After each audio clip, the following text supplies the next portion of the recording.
Hi friends, ఈరోజు వచ్చేసి మనము XL100కి అయితే బోర్ అయితే ఓపెన్ చేసాము.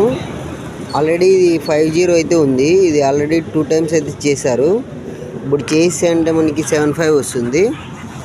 కస్టమర్కి అయితే అడిగి మనము రీబోర్ చేసుకుంటారా లేదంటే కొత్తది వేసుకుంటారా అని అయితే అడుగుతాము. రీబోర్ అయితే చేసుకుంటే అంటే 75 అంటే 3 టైమ్స్ అవుతుంది బోరు. మనకి రీబోర్ చేయడం వల్ల ఏమవుతుందంటే పికప్ అయితే పెరుగుతుంది కానీ మైలేజ్ తగ్గిపోతుంది. అందుకని చెప్పేసి కస్టమర్కి అయితే ఒక మాట చెప్తాను నేను. ఓకే, కొత్తది వేద్దామంటే కొత్తది వేస్తాము, లేదంటే ఇంకా మరీ రీబోర్ చేయాల్సి ఉంటుంది. అలాగే ఇక్కడ ఆఫ్ సెట్ కూడా ప్లే అయితే ఉంది. ఫుల్ ఇంజన్ కూడా ఓపెన్ చేయలేవద్దని అయితే అడగాల్సి ఉంటుంది. ఇంకోటి వచ్చేసి మనకి స్పాకెట్ వీల్ ఉంది కదా, ఇది అనేది దీనికి టైమింగ్ ఏమైతే ఉండదు, ఓన్లీ ప్రెస్సింగ్ మాత్రమే. ఇలాగా బయటకంటే వచ్చేస్తుంది. కొద్దిగా టైట్ ఉంటుంది ఫస్ట్లో. నేను ఆల్రెడీ తీసి పెట్టడం వల్ల ఫ్రీగా వచ్చింది. ఎవరన్నా తెలియని వాళ్ళు ఉంటే తెలుసుకోండి. టైమింగ్